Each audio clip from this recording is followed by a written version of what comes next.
제주도 내 외국인 투자 기업들이 제주도의 투자 정책과 부정적인 도민 여론 때문에 위기에 처했다며 반발하고 나섰습니다.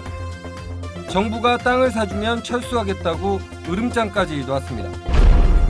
한라산에 많은 비가 내리면서 천재연 폭포에 물이 불어나 관광객들이 계곡에 고립되는 사고가 발생했습니다. 밤사이 호우경보까지 내려졌지만 통제는 이루어지지 않았습니다. 농촌 지역 골동품을 노린 절도범들이 기승을 부리고 있습니다. 시골집 문짝을 뜯어가고 가재도구까지 훔쳐가고 있습니다.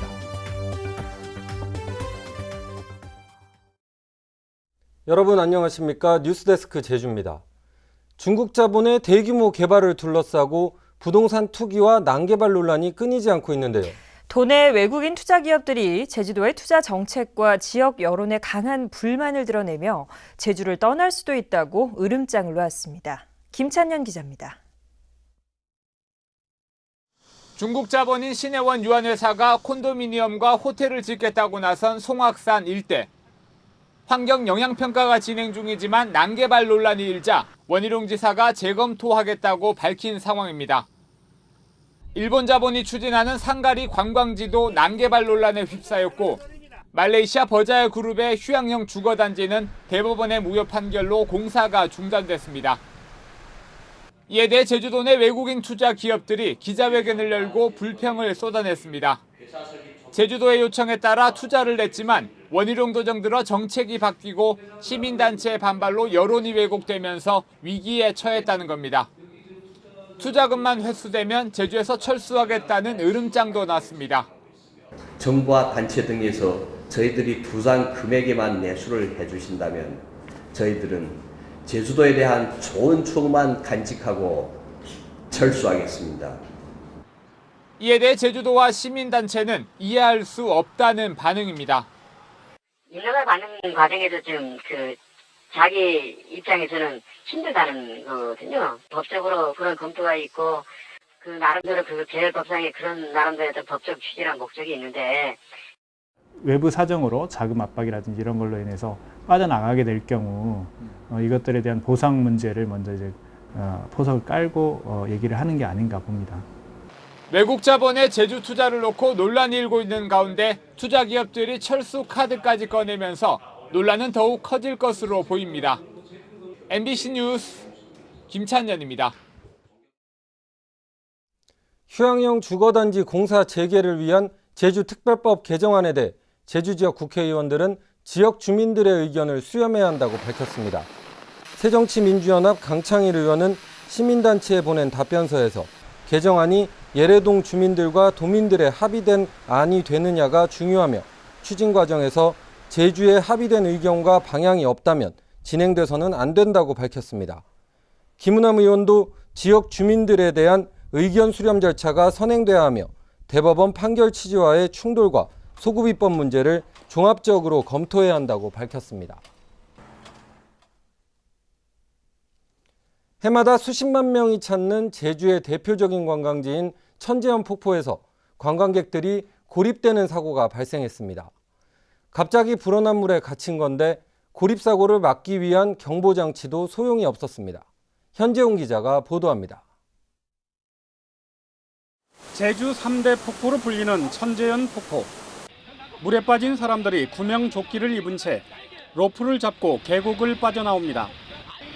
폭포를 배경으로 사진을 찍으려고 계곡 안 바위로 건너갔던 중국인 관광객 등 6명이 갑자기 불어난 물에 그대로 갇힌 겁니다. 119와 해경에 20여 분 만에 구조됐지만 2명은 다쳐 병원으로 이송됐습니다. 평소에는 이게 물이 좀 빠진 정도는 서로 갔다 왔다 할 수 있는 상태인데 어제 같은 호우경보가 내린 상태에서는 이제 물이 넘치기는 능력가 세기 때문에 넘어올 수 있는 상태가 아니었습니다. 한라산에는 어젯밤 호우경보가 내려지면서 135mm의 폭우가 쏟아졌습니다. 하지만 천재연 폭포 상류에 설치된 재난안전 경보장치는 관광객들이 고립된 뒤에야 울렸고 출입 통제도 이루어지지 않았습니다. 사이렌이 위에서 울려주면은 우리는 저 상간에 비 많이 오는구나 해서 그때는 우리가 통제를 시킵니다. 갑자기 계곡물이 불어나거나 급류에 고립됐을 땐 섣불리 행동하지 말고 구조를 기다리는 게 안전합니다. MBC 뉴스 현재훈입니다. 요즘 도시에서는 농촌에서 쓰던 오래된 골동품을 사서 집안을 장식하는 분들이 많은데요. 이 골동품으로 팔아넘기려고 시골 집에 문짝을 뜯어가거나 가재도구를 훔쳐가는 황당한 사건이 잇따르고 있습니다. 이소연 기자가 보도합니다. 제주시 한림읍에 지어진 지 100년이 넘은 주택. 헛간 입구에 문짝 대신 공사장에서 쓰는 널빤지가 달려 있습니다. 할머니 혼자 사는 집에 누군가 침입해 문짝을 훔쳐갔기 때문입니다. 저건 안으로 잠그고 이로 잠그고 또 이로 그말 닫았네 그말 닫아줘 다 같이 어떤 사트인지. 이웃마을에서도 비슷한 사건이 발생했습니다. 시어머니에게서 물려받은 가재도구를 잃어버린 90대 할머니는 황당하기만 합니다. 맷돌 4개, 그리고 또 뭐 잊어버리셨어요? 나무로 판 도구리 밭대댕이나 낮에 어디간 거예요. 농촌 지역의 경우 낮에 사람이 없는 데다 이 방범이 허술한 점을 노려 이 오래된 물건을 훔치는 절도가 잇따르고 있습니다. 인테리어 소재로 골동품이 인기를 끌면서 농촌의 오래된 집에서 돈이 될 만한 물건들을 싹쓸이하는 겁니다. 옛날에는 이제 이 장사하는 사람들만 했었는데 이제 경기가 안 좋고 뭐 하는 사람들 전부 뭐 집수리하는 사람들 뭐 하는 사람들 이런 거 전부 다 이제 알아가지고 집품용품이 알아가지고 이런 거.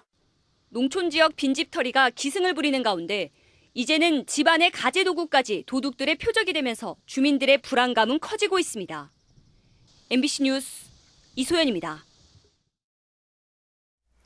제주도민 출자금을 모아 항공기를 띄우겠다며 출범된 스카이버스 협동조합이 본격적인 취항 준비를 시작했습니다.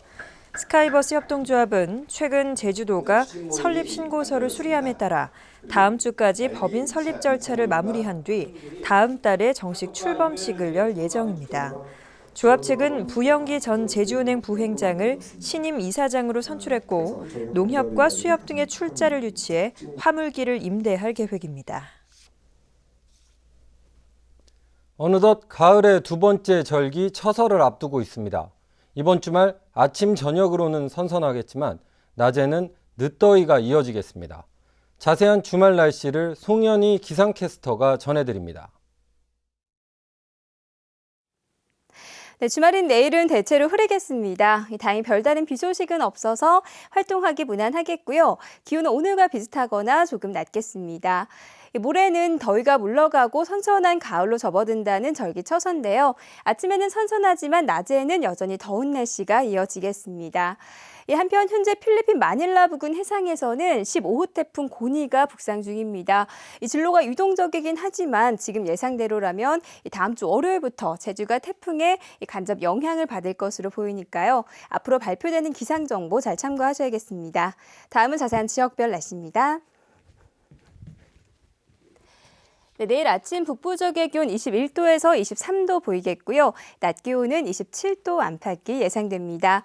서부 지역은 예년 이맘때 수준의 기온을 유지하겠고요. 남부 지역은 낮 기온이 30도까지 오르면서 여전히 늦더위가 기승을 부리겠습니다. 내일 아침 동부 지역의 기온 23도로 출발해서 28도까지 오르겠습니다. 네, 내일 새벽부터 아침 사이 산간 지역을 중심으로는 안개가 끼는 곳이 있어 교통안전에 유의하셔야겠고요. 섬 지역 대체로 흐린 가운데 낮부터는 점차 먹구름이 물러가겠습니다. 물결은 모든 바다에서 잔잔하게 일겠습니다.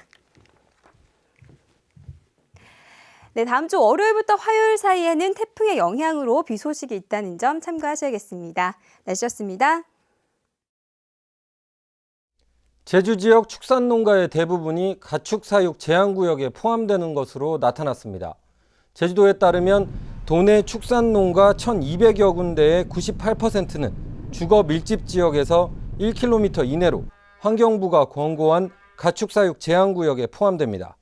이에 따라 제주도는 환경부 권고안보다 제한구역을 축소하는 조례안을 내놓았지만 입법 예고 기간에 접수된 의견은 제한구역 확대가 축소보다 3배 이상 많았습니다. 제주 서부경찰서는 제주시청 간부 공무원을 폭행한 혐의로 도내 신문사 간부 A씨를 입건했습니다. A씨는 지난 19일 밤 제주시 연동 재원아파트 부근 도로에서 공무원 B씨와 말다툼을 벌이다 멱살을 잡고 팔꿈치로 얼굴을 때린 혐의를 받고 있습니다. 한편 전국 공무원 노동조합 제주지역본부는 성명을 통해 관계기관의 철저한 조사와 응당한 처벌이 있어야 한다고 주장했습니다. 오늘 아침 6시쯤 서귀포 남쪽 51km 해상에서 조업을 하던 부산 선적 126톤급 대형 선망 어선에서 선원인 부산시 58살 백모 씨가 롤러에 팔이 끼어 크게 다쳤다는 신고가 해경에 접수됐습니다. 백 씨는 오늘 오전 서귀포 시내 병원으로 이송됐지만 숨졌고 해경은 동료 선원을 상대로 정확한 사고 경위를 조사하고 있습니다. 제주지방법원 제1형사부는 학교와 아파트 모델하우스에서 텔레비전을 훔친 혐의로 기소된 교사 32살 이모 씨의 항소심에서 무죄를 선고했던 원심 판결을 깨고 징역 6월에 집행유예 2년을 선고했습니다. 재판부는 텔레비전을 중고품으로 사거나 주었다는 이 씨의 진술을 믿기 어렵다며 학생들에게 모범이 되어야 할 교사가 범행을 은폐하고 증거를 인멸해 죄가 무겁다고 밝혔습니다. 제주지방법원 행정부는 다세대 주택을 숙박시설로 사용하다 적발된 윤모 씨 등 2명에게 서귀포시 대정읍이 부과한 이행강제금 8,400만 원을 취소하라고 판결했습니다. 재판부는 이들이 건축법을 위반했더라도 계고장이나 1차 시정명령도 내리지 않은 채 곧바로 이행강제금을 부과한 것은 절차상 요건을 갖추지 않아 위법이라고 밝혔습니다. 제주도교육청은 다음 달 1일자로 서귀포 교육지원청 교육장의 좌용택, 탐나교육원장의 윤양섭, 제주교육과학연구원장의 김후배 씨를 발령했습니다. 이번 인사에서는 이달 말에 퇴임하는 교원을 반영해 승진과 전보 인사도 이뤄졌고 이를 왕따 지시로 물의를 빚었던 초등학교 교사는 제주도 교육청 산하 기관으로 발령됐습니다. 올해 중학교 3학년 학생들이 예년보다 늘어나면서 제주시 평준화고의 학급이 증설됩니다. 제주도 교육청에 따르면 올해 중학교 3학년 학생은 8,100여 명으로 지난해보다 400명가량 많습니다. 이에 따라 제주도 교육청은 제주시 평준화고에 6개 학급을 증설하고 특성화고인 제주고에도 30명 정원의 관광영어과를 신설하기로 했습니다. 공동주택 음식물 쓰레기 개별 개량 장비 지원 사업이 실시됩니다. 제주시는 이달 말까지 신청을 받아 50세대 이상 공동주택에서 음식물 쓰레기를 배출할 때 가구별로 개량할 수 있는 수거 장비 설치를 지원합니다. 이 장비가 설치되면 기존 음식물 쓰레기 전용 봉투 사용 대신 배출한 양에 따라 수수료를 내는 방식으로 음식물 쓰레기 처리 방식이 전환됩니다. 제주 올레 걷기 축제가 오는 10월 30일부터 이틀 동안 제주시 구자읍 일대에서 열립니다. 축제는 올해 마지막 코스인 김영과 하도리를 지나는 20과 21코스에서 진행되며 하루에 한 코스씩 걸으며 제주 자연 경관과 문화예술 공연을 즐길 수 있습니다. 뉴스데스크 제주였습니다. 여러분 고맙습니다.